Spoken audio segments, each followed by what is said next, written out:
بسم الله الرحمن الرحيم. الحمد لله رب العالمين، والصلاة والسلام على رسول الله نبينا محمد صلى الله عليه وآله وسلم. وبعدكم حميد الله تبارك وتعالى لكم تكيسان سلام أسوة الأنام محمد بن عبد الله صلوات الله وسلامه عليه. نواصل درسنا من دروس مهمة للنساء بفلوه بعون الله الكريم. تسمى الدرس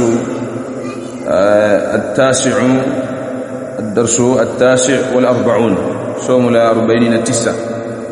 يقول المؤلف حفظه الله تعالى: من أحكام إسقاط الحمل، miongoni mwa hukumu za kutoa mimba. Min ahkami isqati alhamli, miongoni mwa hukumu za kutoa na kuharibu mimba. La yajuzu isqatu aljanin, haifai kuharibu janin. La yajuzu isqatu aljanin, hairuhusiwi kudondosha mimba. La yajuzu isqatu aljanin, hairuhusiwi kuharibu mimba biduni maslahatin, pasna maslahi yoyote. Idha wujidat almaslahatu, na yatakapopatikana maslahi, fayajuzu isqatuhu, itajuzu kuiharibu hiyo mimba kabla an yatakhallaqa, kabla haijatiwa au kabla haijapewa maumbile yake, kabla hajatiwa roho. Ay kabla an yablugha, anakusudia kabla ya kufikisha hiyo mimba siku 120 yawman, kabla haijafikisha siku 120. Idha takhallaqa wa nufikha fihi ar-ruh, ama hiyo mimba itakapokuwa imepewa maumbile yake tayari na ikapuliziwa roho, fayahrumu isqatuh, panaharamishwa kuiharibu hiyo mimba. Illa idha qarrara at-tabib, illa idha qarrara at-tabib, isipokuwa atakapokarrir at-tabib, daktari, isipokuwa atakapokuwa ametoa maamuzi daktari. Idha qarrara at-tabib, isipokuwa pale atakapoamua daktari, athiqatu, aliyemadhubuti, wujud almafsadati, uwepo kwa mafsadi na maharibiko, alhaqiqiyya, ya kweli, ala al-ummi, juu ya mama, hapo itafaa. La yajuzu isqatu aljanini biduni maslahatin, haifai kuharibu mimba pasina maslahi yoyote.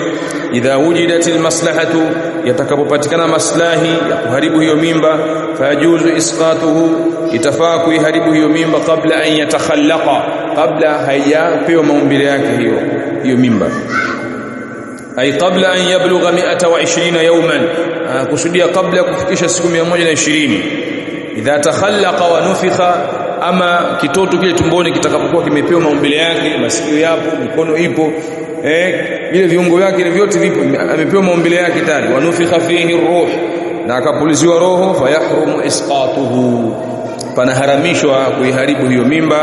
Illa idha qarrara at-tabib, isipokuwa pale tu daktari atakapoliamua hilo. Athiqatu, tena aliyekuwa madhubuti. Idha qarrara at-tabib,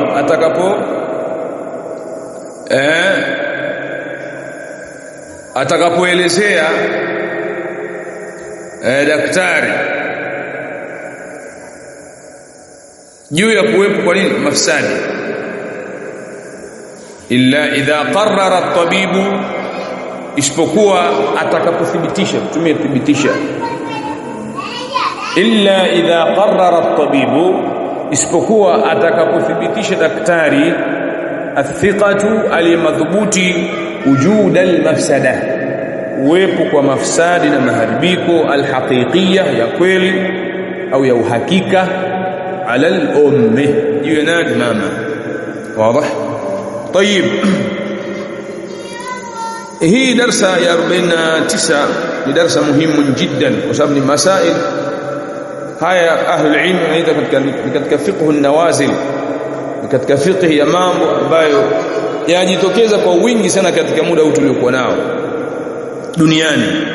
Kwa ni masala muhimu, ni mas'alatun muhimmatun jiddan kwa mwanamke kuyafahamu, kwa mwanamke kuyafahamu. Na ili tuweze kuelewa vizuri masala haya, kwanza tunatakiwa tufahamu kuwa الروح roho yumfakhu fi alwalad au fi aljanin, inapuliziwa kwa kile kijanini kilicho tumboni mwa mama yake, baada mururi 120 yawman, baada ya kutimiza siku 120, na miezi minne, 4 ashhur, miezi minne. Na hii imekuja katika hadithi ya Abdullah bin Mas'ud radhiyallahu ta'ala anhu, yudha'u, anasema hadathani Rasulullah huwa as-sadiqul masduq, amenisimulia mimi mtume wa Allah aliyekuwa ni mkweli mwenye kusadikishwa, inna ahadakum yujma'u khalquhu fi batni ummihi 40 yawman nutfa, hakika mmoja wenu katika nyinyi yanakusanywa maumbile yake katika tumbo la mama yake katika siku za 40 za mwanzo ikiwa ni mbegu.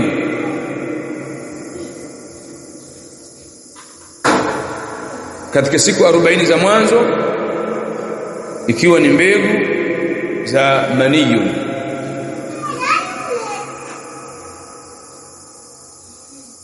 Alafu inakuja siku 40 zingine, alafu inageuka ile nutfa inakuwa alaqa, inakuwa pande la damu. Alafu siku 40 zingine inatoka kwenye alaqa inakwenda katika mudgha, pande la nyama. Alafu inakuja 40 nyingine inakuwa ni insanu kamil, mwanadamu alikamilika, ambaye ana viungo vyake, ana macho na kila kitu. Hapo ndipo anapelekwa malaika kumpulizia roho huyo mtoto akiwa katika tumbo la mama yake. Wal hadithu sahihun, hadithun sahih mpaka mwisho hadithi. Kwa hiyo kuonesha kwamba roho inapuliziwa kwa yule mtoto tumboni mwa mama yake idha balagha 120 yawma, atakapokuwa amefikisha masiku 120. Hiyo nukta ya kwanza kuifahamu katika darasa hili, kama Sheikh mwenyewe alivyoigusia hafidhahullah ta'ala. Wazi. Masala ya pili, la yajuzu isqatul hamli, haijuzu kuharibu mimba.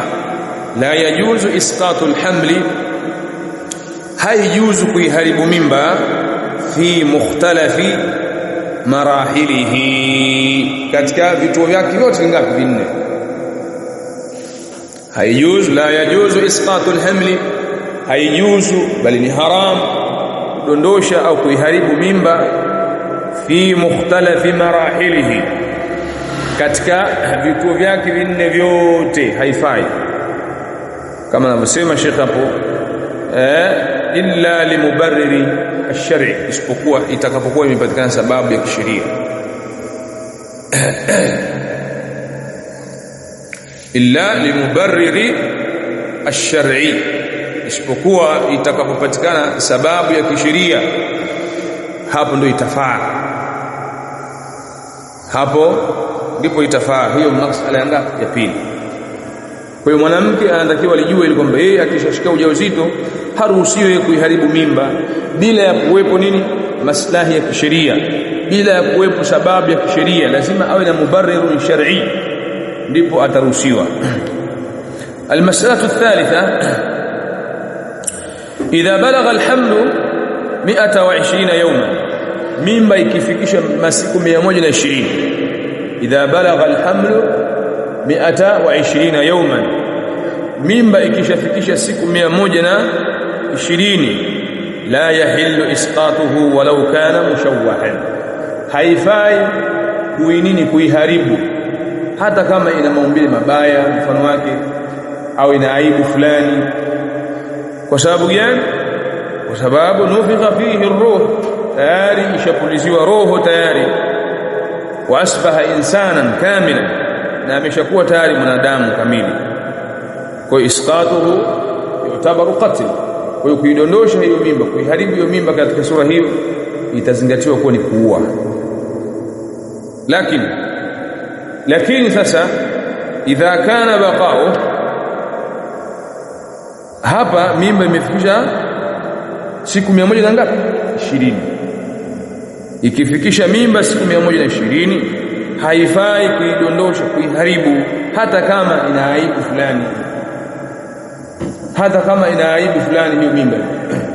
Mfano kitaalamu, ameangaliwa mtoto tumboni, amekutwa na matatizo fulani, ana aibu fulani, haifai kuiharibu. Kwa sababu gani? Tayari ashapuliziwa roho tayari na ameshakuwa ni mwanadamu kamili tayari. Kwa hiyo kuiharibu mimba katika sura hiyo itazingatiwa nini? Kuua. Hiyo nukta imeeleka vile. Lakini sasa idha kana baqa'uhu yuaddi ila dararun muakkadun ala al-um, lakini sasa kubaki kwake tumboni mama yake itakapokuwa kutapelekea madhara yaliyohakikiwa na madaktari waliobobea, itakapokuwa wamehakiki madaktari waliobobea kwamba huyu akiendelea kubaki katika tumbo la mama yake, basi atapelekea madhara kwa mama yake, imma mama yake atakufa au atapatwa na dhara lolote lile ambalo la hatari. Je, inafaa kuidondosha? Inafaa kuiharibu mimba katika sura hiyo na imeshafikisha miezi 4 tayari au siku 120? Itafaa? Hapa kuna khilaf baina ahli al-ilmi. Kauli zao ziko mbili. Wako maulama wanasema la yajuzu isqatuhu, haifai kabisa kuidondosha hata kama itapelekea kufa kwa nani? Kwa mama. Baadhi ya ahli al-ilm wanasema haifai kudondosha, kuiharibu mimba, na hii ni kauli Ibn Uthaymeen rahimahullah ta'ala. Kwa nini? Ibn Uthaymeen rahimahullah ta'ala wengineo katika ahli al-ilm wenye kauli hii wanasema la yajuzu an naqtula nafsan listibqa'i nafsin ukhra, haifai kuiua nafsi moja ili kuibakisha nafsi nyingine, kwa sababu nani? Nafsi tayari shakuwa nafsi. Kwa hiyo haitafaa sisi kuiua nafsi moja na kuibakisha nafsi nyingine. Wanasema hivi. Hiyo ni kauli ya kwanza. Kauli ya pili ni kauli ya ahli al-ilm wanaosema idha tabayyana min atibba'i al-mawthuqin, itakapokuwa imebainika kutoka kwa madaktari walio madhubuti na waaminifu, wa anna baqa'a al-janin, wa kubaki kwa janin katika tumbo la mama yake, fihi khatarun muakkad, kuna hatari kubwa ambayo itapatikana kwa mama yake huyo, basi yajuzu isqatu. Kutoka hapo hata kama imefikia siku 120 itafaa kufanyaje? Kuiharibu hiyo mimba. Na hiyo ndio kauli ya Majma'u al-Fiqh al-Islami. Kwa sababu gani? Lianna isqatu al-janin fi hadhihi al-hal, kwa sababu kuharibu mimba katika hali hiyo fihi daf'un lidhararain, jambo hilo linatusaidia sisi kuondosha madhara mawili, wa jalbun li'a'zami al-maslahatayn, na ni jambo ambalo linatusaidia sisi kupata maslahi mbili. Madhara yamekutana yako mangapi? Mawili. Dhara la kwanza ni madhara kwa mama. Tukisema tuiache mimba iendelee kubaki katika tumbo la mama atakufa, hiyo ni dhara. Na tukisema tuiondoshe ile mimba ni madhara kwa nani? Kwa mtoto. Sasa tuangalie madhara haya mawili, lipi lina uafadhali? Lenye uafadhali ni kuharibu mimba, kwa sababu tukisema tusiharibu mimba tutasababisha kufa na tutasababisha kufa na kuondoka kwa uhai wa mtu ambaye tuna uhakika kwamba yuko hai. Lakini tukisema tusiharibu mimba atakufa mama na kubaki hai kiumbe ambacho hatuna uhakika kwamba kitakuwa hai. Sababu je, tutakapokuwa amekufa mama kamtoa mtoto tumboni mwa mama yake, je, atakuwa hai yule mtoto kweli? Mmeelewa mpaka hapo? Ukiangalia hii ndio kauli arrajih fi hadhihi almas'ala, wallahu a'lam. Hii ndio kauli yenye nguvu katika masala hiyo, lakini kwa sharti si kwamba mtu anatakiwa ajiamulie tu kwamba atoe mimba, la, bali lazima atibba wa Kiislamu wathibitishe hilo kwamba kweli huyu mtoto amefikisha miaka 20 siku 120. Akiendelea kubaki katika tumbo la mama yake ataleta madhara makubwa kwa mama yake, mama yake atakufa mfano wake. Hapo sasa ndio itafaa kufanya kuondosha hiyo mimba. Lakini vile vile kwa hayo ndio masharti ambayo yanatakiwa yazingatiwe, hayo ndio masharti ambayo yanatakiwa yazingatiwe. Ama itakapokuwa hajafikisha siku 120, ahlul ilm wanasema ni jaiz kuondosha hiyo mimba, kuharibu hiyo mimba maadamu hajafikisha siku ngapi? 120. Lakini kukiacha ni bora zaidi, sio jambo la kulirahisisha kirahisi, bali hata kama amefikisha siku 40 mfano wake, kabaini kwamba yule mtoto ile janini tumboni ana aibu fulani, wazazi wake wakaomba mimba iharibiwe, la basa maadamu hajapuliziwa nini. Kwa hiyo mpaka hapo tunajifundisha sisi masail muhimma jiddan mpaka hapo.